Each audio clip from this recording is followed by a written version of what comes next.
Sa magkakahiwalay na operasyon ng Bulacan Police, arestado ang dalawang suspect na most wanted. Isa sa kanila ang kaso ng pagpatay.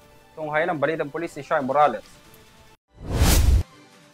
Arestado ang most wanted person sa municipal level sa kasong frustrated murder sa isinagawang operasyon ng Santa Maria Municipal Police Station pasado alas 11 ng tanghali nitong Miyerkules, 12 araw ng Nobyembre. Kinilala ang suspect na si alias Rani Cruz, isang 60 taong gulang na residente ng barangay poblasyon sa Santa Maria.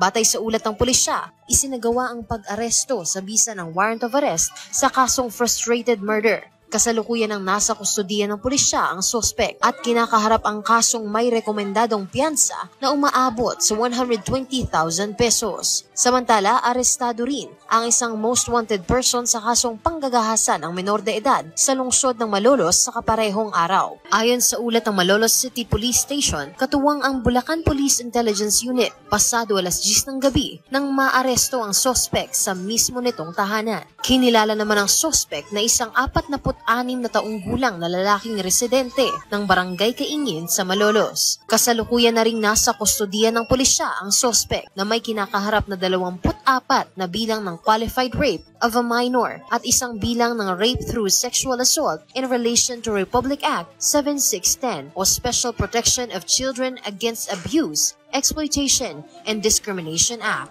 Para sa EuroTV News, ako si Shai Morales, sumasaludo sa bawat Pilipino.